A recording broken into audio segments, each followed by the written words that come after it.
Baik, perkenalkan nama saya Leo Radinius Nduru, NPM 2110101032. Di sini saya akan menjelaskan mengenai UAS saya dengan mata kuliah perancangan eksperimen. Di sini ada soal pertama, yaitu diambil dari problem 2.8 yang berasal dari bab 6, di mana sebuah perusahaan memasarkan produknya melalui surat langsung. Sebuah eksperimen dilakukan untuk mempelajari pengaruh 3 faktor terhadap tingkat respons pelanggan terhadap suatu produk tertentu. Di sini ada tabelnya, bisa dilihat kode faktornya, terus number of ordersnya, dan faktor levelnya. Ketiga faktor tersebut adalah A sama dengan jenis surat yang digunakan, atau kelas 3, kelas 1. B sama dengan jenis brosur deskriptif berwarna hitam putih. Dan C sama dengan harga yang ditawarkan, sama dengan $19.95 dan $24.95. Surat tersebut dikirimkan ke dua kelompok yang terdiri dari 8.000 pelanggan yang dipilih secara acak, dengan 1.000 pelanggan di setiap kelompok menerima setiap kombinasi perlakuan. Setiap kelompok pelanggan dianggap sebagai replikasi. Variabel respons adalah jumlah pesanan yang dilakukan.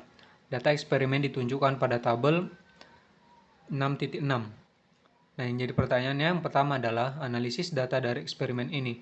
Kemudian faktor mana yang secara signifikan mempengaruhi tingkat respon pelanggan. Kemudian analisislah sisa-sisa dari percobaan ini. Apakah ada indikasi ketidakkecukupan model? Apakah akan ada rekomendasi kepada perusahaan? Baik, di sini ada berikut ilustrasi eksperimen pemasaran melalui surat langsung yang menggambarkan pengujian 3 faktor utama, yaitu kelas surat, jenis brosur, dan harga produk. Ilustrasi ini memberikan gambaran bagaimana pelanggan dibagi menjadi kelompok-kelompok berdasarkan kombinasi perlakuan untuk mengukur tingkat respons mereka terhadap setiap variabel. Di sini ada gambaran ilustrasinya. Di sini ada gambar-gambar surat, yaitu ada kelas surat, jenis brosur, dan harga produk.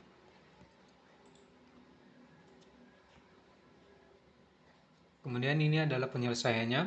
Yang pertama, yang bagian A, analisis signifikansi faktor. Nah, langkah pertamanya itu yang memasukkan data ke dalam worksheet Minitab. Ini seperti tampilannya. Di bagian Minitabnya seperti ini.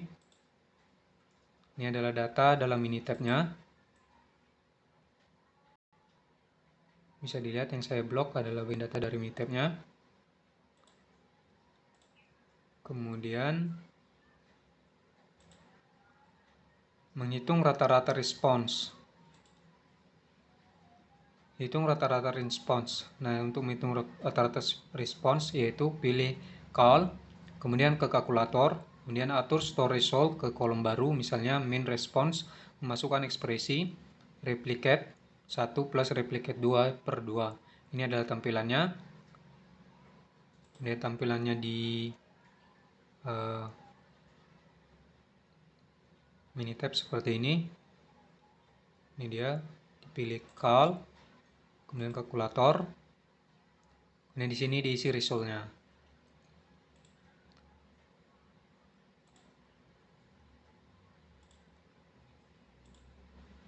Kemudian langkah kedua adalah analisis data. Setelah tadi melakukan call-nya, maka kita lakukan analisis datanya. Yang pertama, pilih start, DOE, factorial analysis, factorial design. Kemudian pilih kolom min-nya sebagai response. Kemudian pastikan kolom A, B, dan C dimasukkan sebagai faktor. Ini masuk start, DOE, kemudian ke faktorial, kemudian ke analisis faktorial. Nah, di sini nanti diisi semuanya. Setelah itu diokekan nanti. Next, kemudian inilah ada hasil perhitungannya. Di sini metodenya, factor information, analysis of variancy, model summary. Di sini nilai p-value-nya adalah 0,225. Di sini dapat dilihat di Minitab-nya. P-value-nya adalah 0,25. Ini adalah p-value-nya. Kemudian ini regression equation-nya, fits up and diagnosis unusual observation. Nah, kesimpulannya adalah karena kedua p-value yang didapatkan yaitu 0,25 dan 0,21 lebih besar dari 0,05, tidak ada faktor yang signifikan sehingga terhadap tingkat respon pelanggan dalam eksperimen ini. Dengan kata lain, faktor-faktor yang diuji seperti jenis surat, brosur, atau harga tidak memiliki pengaruh signifikan secara statistik terhadap jumlah pesanan. Kemudian di sini B, analisis sisa-sisa residual. Di sini cara mengeceknya yaitu setelah analisis faktor tadi, kita pilih graph di menu analisis faktorial design. Kemudian kita centang residual plots untuk mendapatkan plot residualnya, termasuk yaitu normal probability plotnya, histogram residual versus fittednya. Di sini bisa dilihat. Di sini yang bagian stat tadi, yang DOE-nya. Kita masuk ke sini. Nah, nanti kita pilih graphs-nya di sini. Di sini centang histogram, normal plot, dan residualnya. Kemudian klik OK. Di sini nanti ada muncul ini normal probability-nya.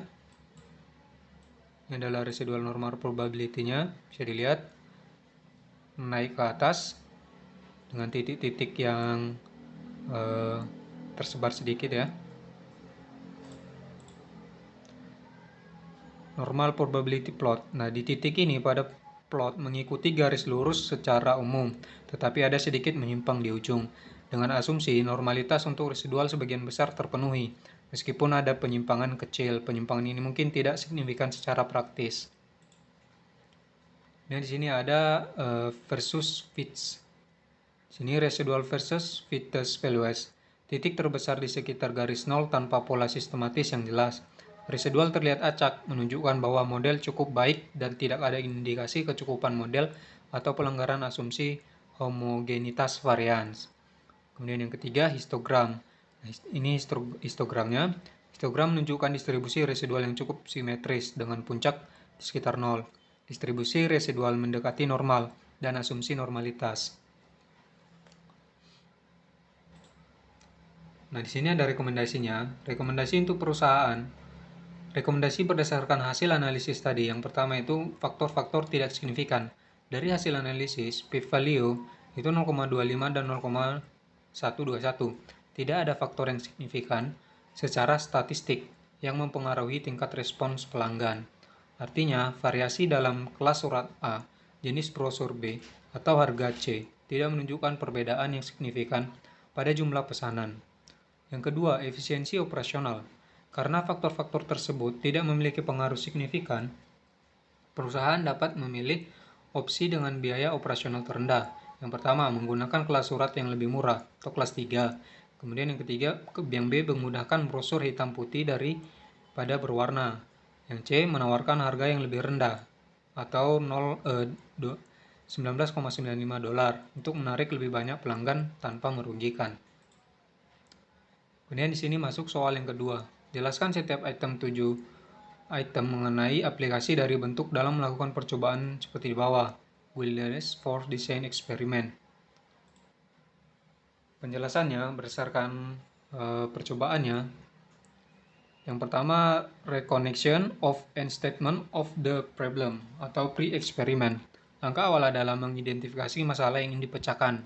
Nah, dalam eksperimen surat langsung tadi, perusahaan ingin mengetahui faktor apa saja yang mempengaruhi tingkat respon pelanggan terhadap penawaran melalui surat, seperti jenis surat, jenis brosur, dan harga produk. Aplikasinya, perusahaan bertanya pasti, apakah surat A, jenis brosur, atau harga produk memengaruhi jumlah pesanan. Tujuannya adalah meningkatkan respon pelanggan dengan biaya pemasaran minimal. Yang kedua, selection of the response variable. Variabel respon harus dapat diukur secara jelas dan mencerminkan keberhasilan eksperimen aplikasi.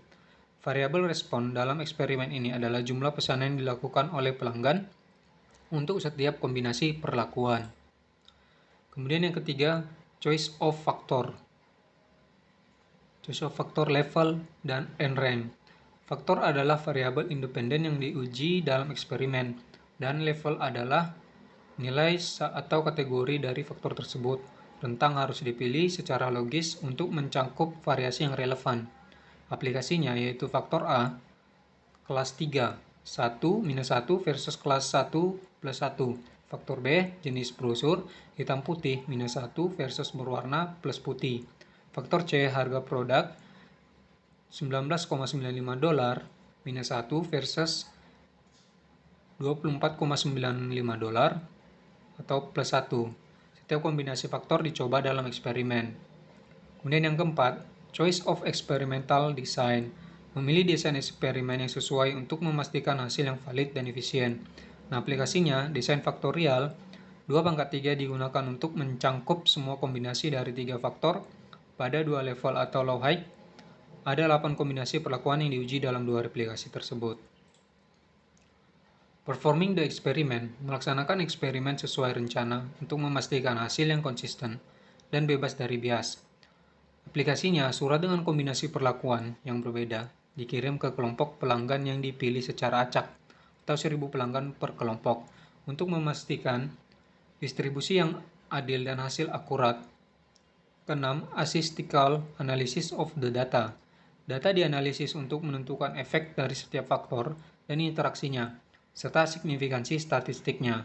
Aplikasinya, jumlah pesanan dari setiap kombinasi faktor dianalisis menggunakan teknik statistik seperti ANOVA untuk menentukan faktor mana yang secara signifikan mempengaruhi tingkat responsnya. Kemudian yang terakhir, yang ketujuh, conclusions and recommendation. Menyimpulkan temuan dari eksperimen dan memberikan rekomendasi berdasarkan hasil analisis. Aplikasinya, jika kelas surat A signifikan, perusahaan dapat memutuskan untuk menggunakan kelas surat tertentu. Jika surat B dan harga produk C tidak signifikan, perusahaan dapat menghemat biaya dengan memilih opsi termurah. Kemudian ketiga, rekomendasi dibuat berdasarkan kombinasi yang menghasilkan respon tinggi dengan biaya efektif. Baik, sekian dari pembahasan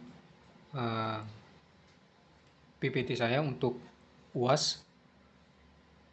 Lebih kurangnya saya mohon maaf, semoga materinya bisa bermanfaat dan berguna bagi kita semua. Sekian dari saya, ucapkan terima kasih, selamat siang.